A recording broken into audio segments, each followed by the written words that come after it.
Hello and welcome back to Dragon Age Inquisition, Nightmare difficulty.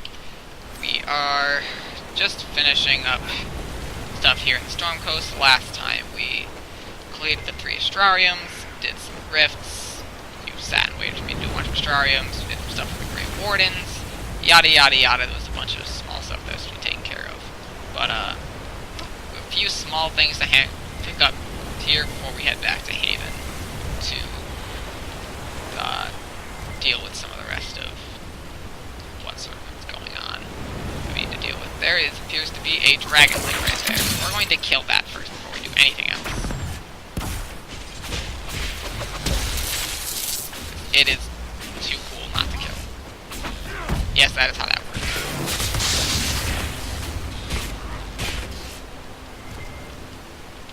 So grab the scales, which are nice. Next, we know we have 3 shards along here, and then they're all going to lead us into here. So I think what we're going to want is to set those as our active goal, travel to here. Then follow the shards down the coast, then head into where the Astrarium is. The cave that the Astrarium led us to is. And that should suffice for what I want to do here on the rest of what I want to do here on the Storm Coast. Then I'll go back to Haven, micromanage some stuff, and then we'll be off to the Followmire, where there's stuff to do. Hopefully after that we'll be strong enough and tough enough to go to the next story mission, so that it doesn't totally kick my ass, which it very well could, if I'm not prepared for it. Let's start right up here.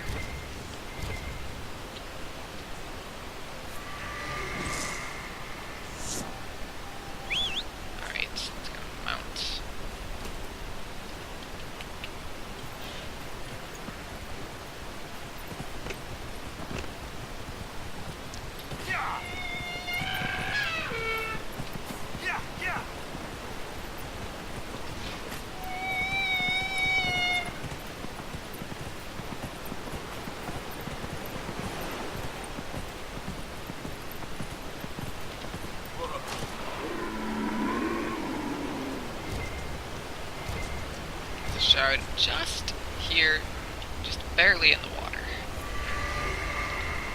That's good. Actually, there's somewhere else we might go to level up if the Followmire isn't enough. I have another idea, so I'll share that with you after we're done with the Followmire. If I decide that we're going to go do something else, that's when you will learn. But for now we're just doing stuff here in the Storm Coast. Yeah.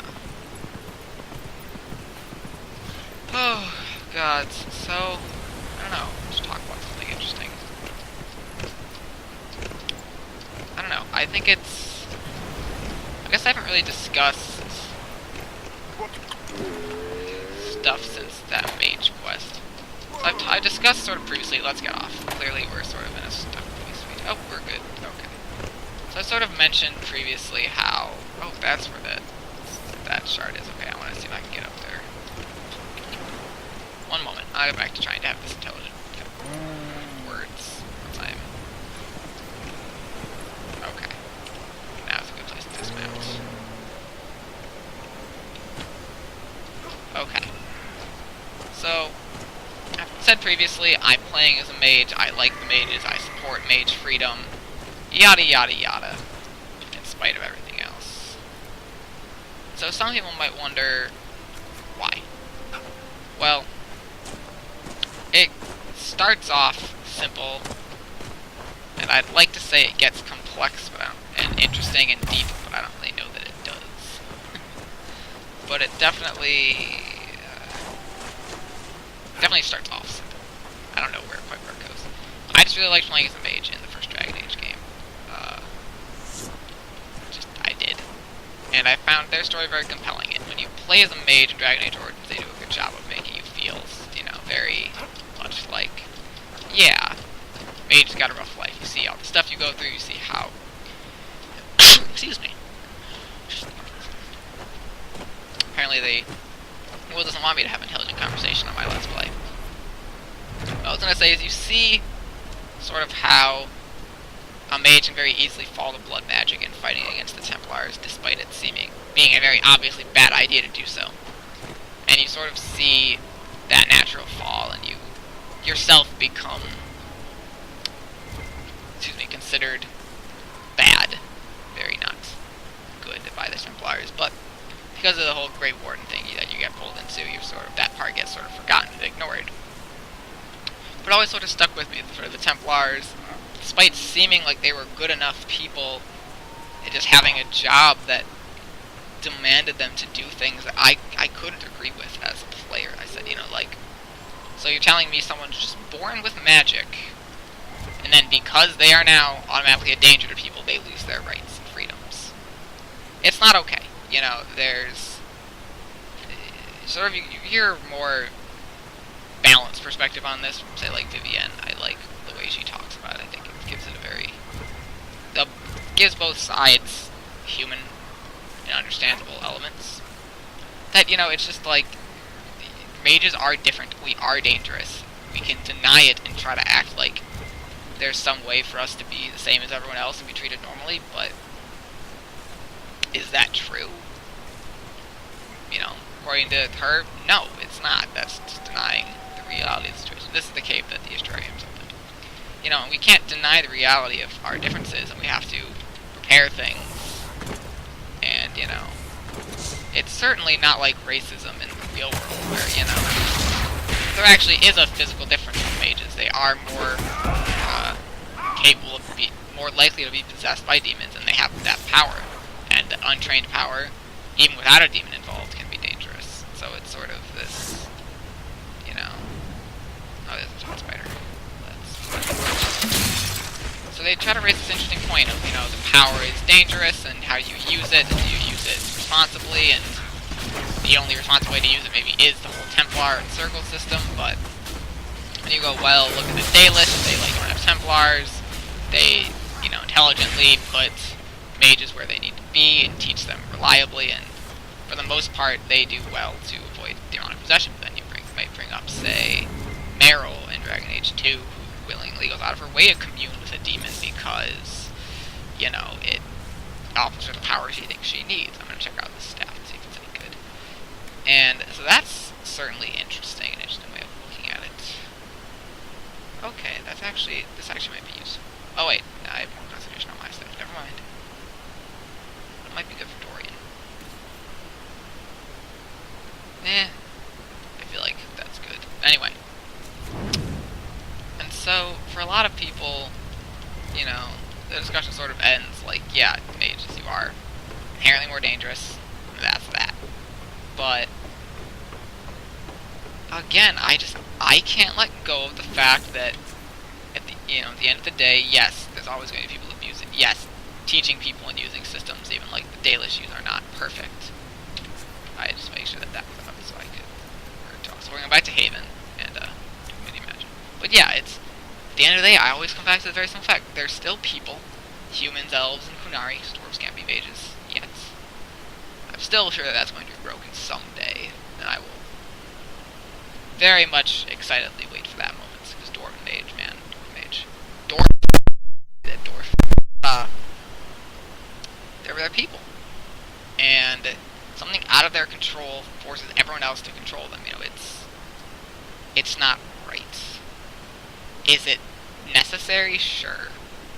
So there is that part of me that always was like, well, yeah, there should be a circle, there should be, the system makes sense as long as it's not abused. Maybe we can be okay with it. But then there's another part of me that says, creating a system creates the chance for abuse. That as long as it's there, the chance for it to go wrongly will always exist, simply the way it is now, Someone like Cassandra would probably say, yeah, the Templars were abusing their power, and they're, it needs to be reformed from the ground up to ensure that doesn't happen. But I'd say it's always going to twist. We've seen that system doesn't work. You can't just fix it and try again. So I very much think that that's the case. So I'm actually going to put off nobility knowledge. I know, Normally it would be the first thing I would get, but I'm going to see... I can't take this. Damn it. So never mind. Maybe not. What could I get here?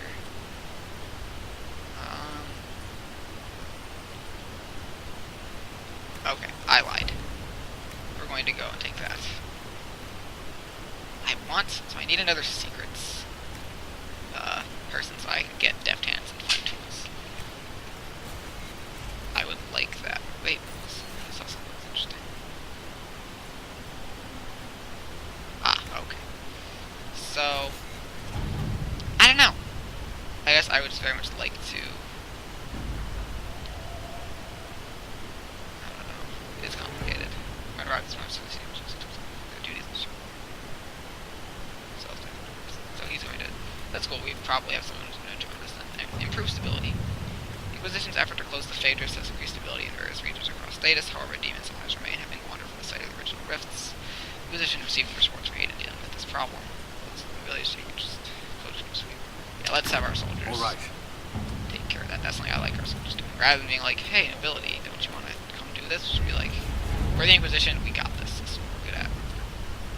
But I'm ambassador beyond extermination. I am agreed to pay the Inquisition if it's at the present date of the most crazy organization to myself. So we completed the first thing of truth or dare. There will be more of that. These are the Inquisition. Glorious, I tell you, Mother Havara stood in my office and apologized. Actually, apologized for any means I suffered considering the vision with which her like ilk have treated us. Giving her assurance that further red against the university will be heavily sanctioned at their pleasure, regardless of whether or not it's defined and selected. I offer the my thanks as someone who I don't stop of any interest. Legion, Army, Warrior Armor. That's not really of use to me, but that's nice. Something that Elven mages can use, please. So let's put over here. Where is it? There it is. Ally from Stargate. Let's send Josephine on this mission now. At your service. But, it's back to what I was saying. I think, while I understand the idea that maybe, you know, a system with reforms and a good person in charge will help it, I always feel like it was inevitable what happened to the mages and the circles and the Templar and all that. So I think we need to try something different.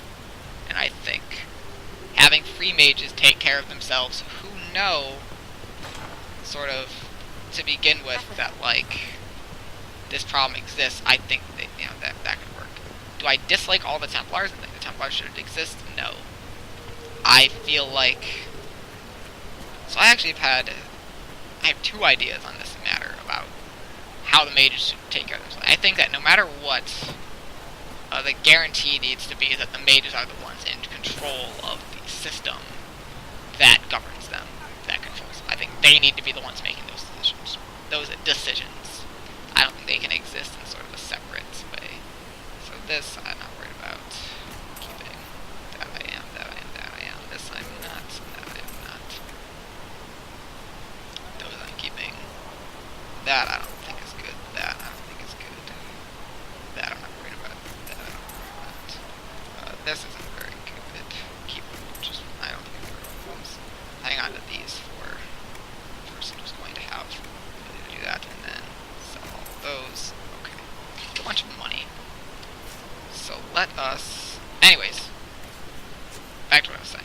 Just before I continue to get distracted.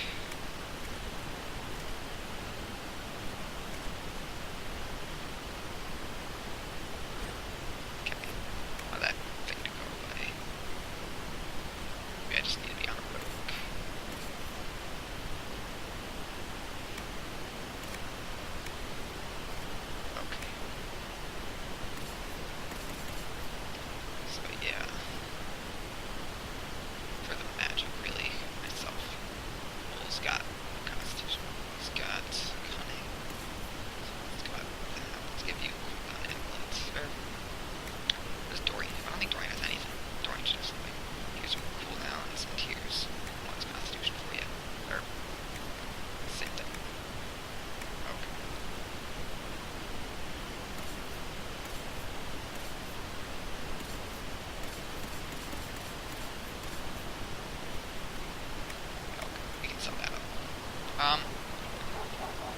I think there's two different ways, if you give the mages sort of control over themselves, that we could see them take command and run things.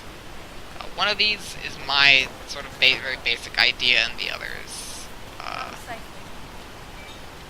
something I saw online that I don't know who exactly they give it credit to, because I don't really think I have their name. I don't remember who exactly said it, but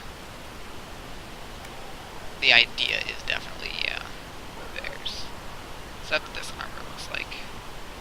Certainly I could make something from Firewall, but not customize it. That looks actually pretty good with the Grey War helmets, personally. Like the Lion Children's.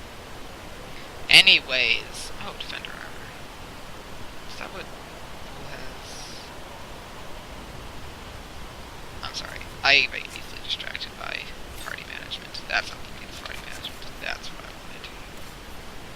139. Okay. So, I need to make arms and legs for Blackwall. So, back to what I was saying. One way would really be to just have the Templars be put into position and looked over by the mages. So the mages, it's not the Templars as the jailers and the mages, it's the Templars as sort of hirelings, let's say, of the mages. So the mages pick out people and, give them, the right to be the Templars. And so they pick sort of a leader to represent the Templars. They're, sub-leaders in different areas where the mages gather.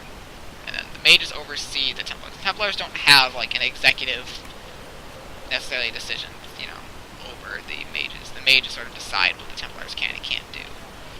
But then give the Templars the exclusive right to, say, take out a mage who was running out of control, or to help stop an abomination, So you have that, at least the bare minimum system sort of set up to help out with that stuff.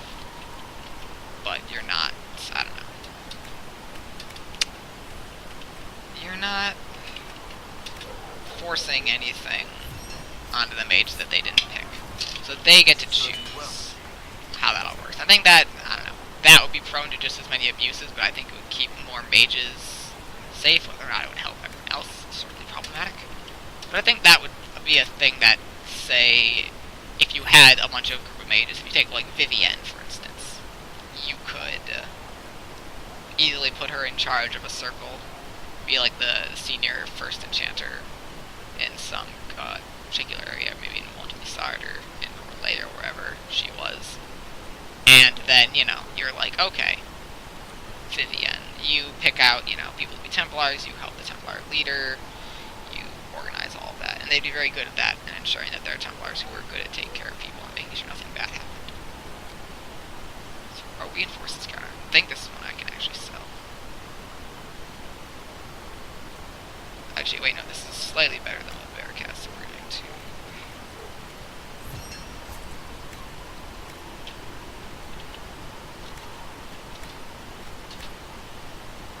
Slightly better. So we're going to give that instead.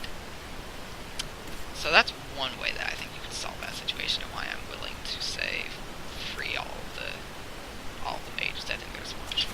The better option that I heard, and I don't think this would ever be adopted in the game, in the actual story, but what would be really cool, I think, what you could do is, a system I heard about in which there is, the Templar system serves, I'm going to pause and talk because I actually want to mention this now. The Templar system is a group of people, and there's one Templar per mage. I guess that's a very simple, basic idea to explain this. So basically, you have, a Templar assigned to each mage who is their personal Templar. The mage gets trained, they learn, get taught what they need to know, and then at the end of it all, I'm going to go to the Trial Follow Mire now. We're going to at least start over here, even if we don't finish it in an episode. And so, they grow up with one Templar as sort of their Templar. It helps train them, helps protect them, and then when they pass there, maybe they have a version of the Harrowing, like they have in the circles now, where the mages are thrown into the Fade, and if they can get out without being possessed by a demon, they get to be a full mage. If they become an abomination, they get struck down, and if they fail and are like dangerous, they get turned into a tranquil. So you abominist the whole tranquil option and maybe make it a little bit safer. And so it's less like, oh, you're not going to get turned and possessed by a demon. There's sort of a safeguard in place to stop that. Maybe there's, other mages there with you, watching over. Maybe you can solve this mess. Our missing patrols I'll are let being you held listen to this hostage first. by Avar, barbarians from the mountains. What are they doing in a bog? That's the thing.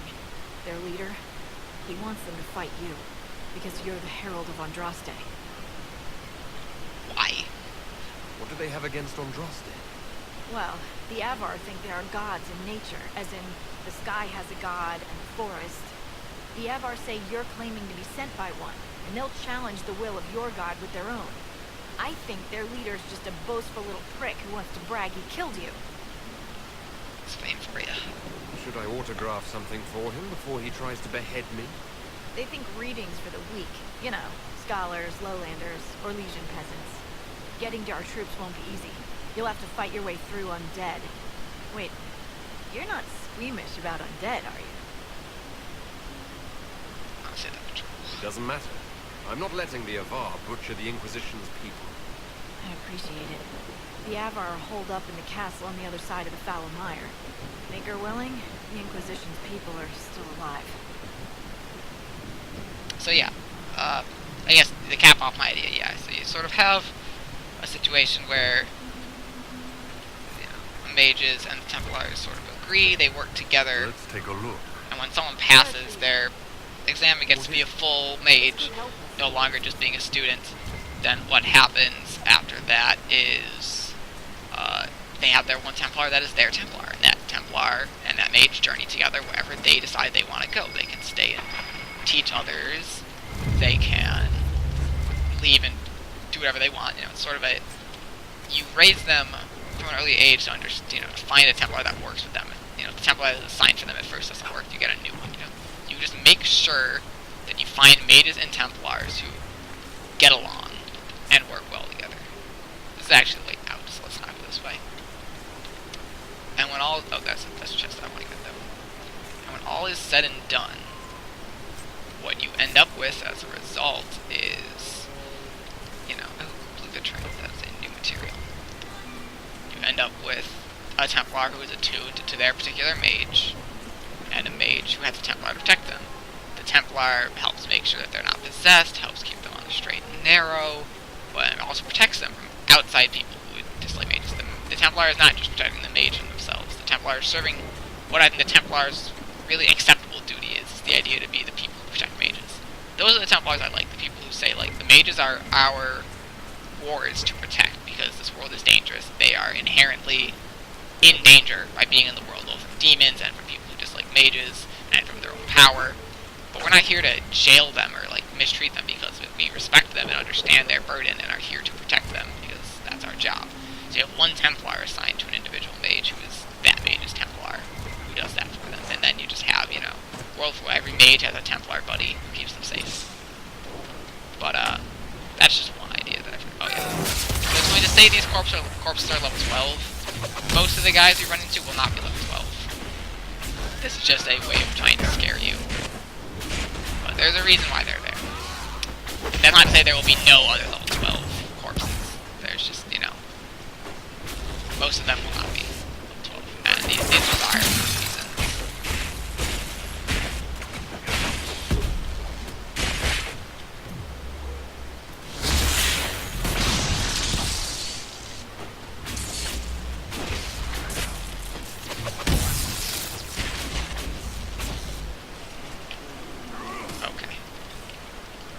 Can't be all of them. There must be more further in. Yeah. So let's put down a landmark. Hold on. This is one of the other smaller areas. This in the Storm Coast. It's a lot smaller than the Storm Coast, even though this area's got some things in it, but mostly it's a straight shot to where we need to go with some bumps in the road. So yeah, I think that system would work. Pretty much anything except the system they have right now, which is sort of Look. Signs of a what you'll learn as we go cheerful on. addition to any decent swamp. At least in the city you can find a decent healer. Out here you have what? Roots and berries? You know, I like talking logic and I like talking realism, but I also believe in certain things. I believe in people deserve certain freedoms, and mages don't get to be discriminated against as far as their freedoms go. There should be safeguards in place, there should be ways to deal with the inevitable problems, but it should not restrict freedoms in any way. So that's why the system that is the circle doesn't really make sense anymore. It's kind of broken. That's why I like Liliana's, just free them. Like, yes, she's a Chantry supporter, she doesn't even dislike the Templars, but she sort of understands this simple idea. So there's an example. That corpse is level 9. Wait. Hold position. So if we walk out into the water, the more undead will spawn. So at the moment, that corpse is melee, so we can focus on him right now. And just be careful. There's a way into here, I believe. We should find it. It's a Blood Lotus. So that's why I'm going to be very careful to avoid the water. And if you follow the path, you'll get through here relatively fast, and without dealing with a lot of difficult high-level undead. You'll see what's going on. There will be sort of, other things. Not necessarily high-level, but...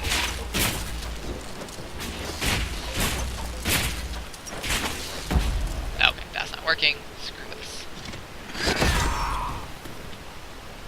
I say diary. There's a corpse. That is now paralyzed.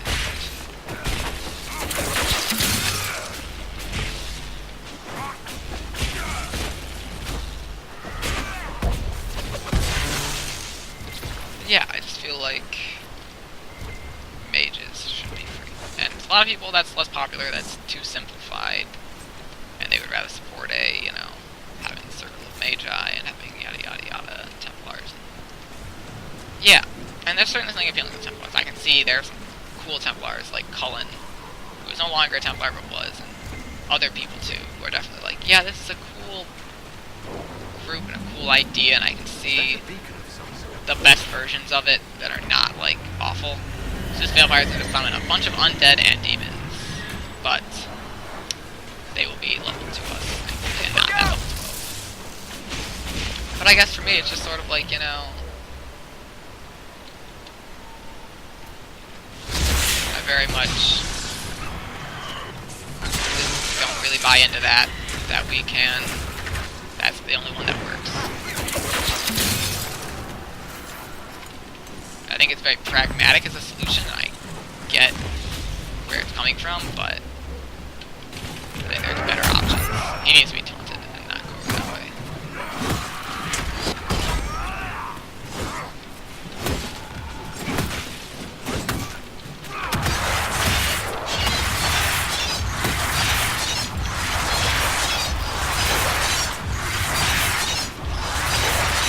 Come on.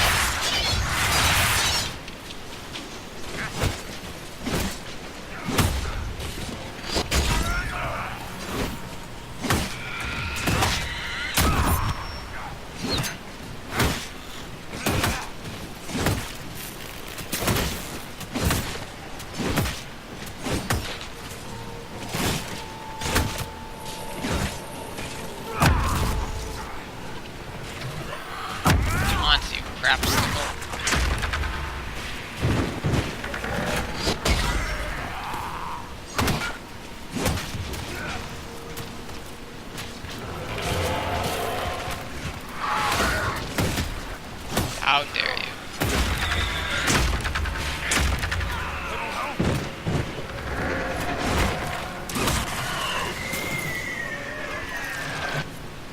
We could use them. Lure those corpses out of the mud and fight on solid ground. Keep an eye out for more then. Okay. Now that we've done with this, we're going to fast travel back to camp and recover my health. And probably and then we'll be back here to continue the progress forward on the next episode. So you will see that when we get there. So thanks for watching, and tune in next time.